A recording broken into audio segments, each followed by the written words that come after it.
xukuumadda waqooyi bari ayaa markii ugu horreysay ka falcelisay islamarkaasna ka hadashay in mashruuc kale oo dhinaca horumarinta ah kaasi oo ka yimid qaramada midoobay laga reebay dowlad goboleedka waqooyi bari Soomaaliya iyadoo ay ka faa'iideysteen dhammaanba maamulada kale ee ka jira Soomaaliya. Wuxuu yahay hadalka ka soo yeedhay doodda ay soo jeedisay waqooyi bari Soomaaliya iyo qaabkay u wajahday go'aanka ka yimid dhinaca dowladda federaalka ah ee Soomaaliya kaasi oo u muuqda in si weyn lagu tacadiyayo maamulka waqooyi bari ee Soomaaliya. Faafahinta qodobkaas iyo hadalka ka soo yeedhay mas'uulkan sare ee ka tirsan xukuumadda waqooyi bari Soomaaliya ayaan muuqaalkan ku dul istaagi doonaa. sidoo kale muuqaalka ay ku sii qabaysan markaasna sii sheergaree si uu u gaadho bulsho badan oo Soomaaliyeed. Mahadsanidin soo dhawaada saaxiibayaal mar kale. sida aan la wada socono dowladda federaalka ah ee Soomaaliya ayaa si joogto ah waxay uga reebtaa maamulka waqooyi bari Soomaaliya mashaariicda gaar ahaan kuwa dhinaca horumarinta ah iyadoo mashruucii ugu dambeeyay oo ay iska gaashanayeen hay'adda GEF iyo sidoo kale hay'adda horumarinta qaramada midoobay ee UNDP loo soo gaabiyo laga reebay maamulka waqooyi bari Soomaaliya. 17 magaalo oo ka kala tirsan maamulada dalka ka jira ayaa ka faa'iideysanaya mashruucan oo ku kacaya ilaa 12 milyan oo dollarka Mareykanka ah sida ay xaqiijisay hay'adda UNDP iyo GEF oo mashruucan si wada jira markaasi u fulinaya. dowladda waqooyi bari Soomaaliya mar kale ayaa mashruucan laga reebay waxaana ay taasi keentay in si weyn baraha bulshada markaasi loogu hadal qaado qaabka ay dowladda federaalka ee Soomaaliya ay u wajahayso markaasi maamulka waqooyi bari Soomaaliya isagu u taagan midnimada iyadoo aan ognahay in mashruucan laftigiisa magaalooyinka markaasi laga fulinayo ay ka mid yihiin kuwa maamulka goosatada ah ee markaasi laga hortaagan yahay kala goynta dalka iyadoona dowladda federaalka ee Soomaaliya ay markaasi u muuqanayso in maamulkii dalka kala goynayeen lagu saacidayo dhaqaalaha iyo sidoo kale mashaariicda horumarinta halka sidoo kale laga hor istaagayo maamulkii u taagnaa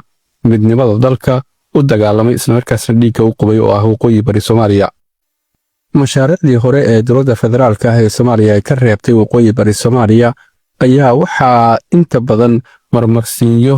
looga dhigan jiray loona cuskan jiray maamulka waqooyi bari in uusan waqtigii mashruucan uu soo bilowday uusan jirin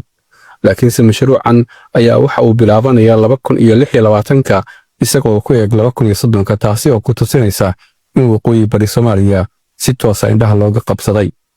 haddaba wasiirka beeraha waraabka iyo horumarinta reer miyiga waqooyi bari Soomaaliya mudane Cabdikariin Deyr Cabdi oo ka falceliyay go'aankan dowladda federaalka ah ee Soomaaliya ay kaga tagtay maamulka waqooyi bari markii la qaybsanayay mashruucan horumarinta waxaana uu wasiirku ku soo qoray barta uu ku leeyahay Facebook sida tani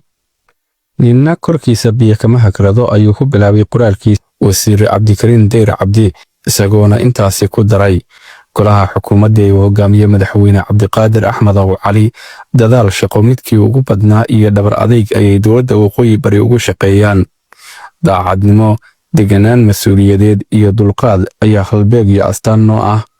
hogaamiye maalmo badan oo adag si geesinimo leh u qaatay go'aan aan ku guuleysanay iyo gole furin oo habeen iyo maalin heegan ugu jira xaqiijinta hadafka iyo gaadhista natiijo ay ku jirto danta waqooyi bari.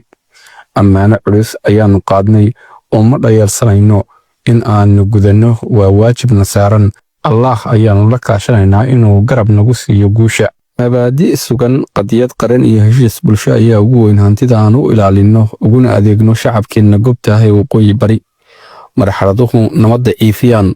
uma dabacno kuwa jiritaanka maamulkeena diidan dabayshuna marba dhinac nooma leexiso. mashaariic horumarineed oo deegaankeenna ka hirgalay ayaa jira sida waxbarashada caafimaadka biyaha garsoorka iyo nidaamka maaliyadda. mashaariicda kale ee dalkeena loogu talagalayna waanu ku hawlanahay sidii loogu heli lahaa cidda ay ku maqan tahay kama daarayno in xuquuqda shacabkeena la soo dhiciyo.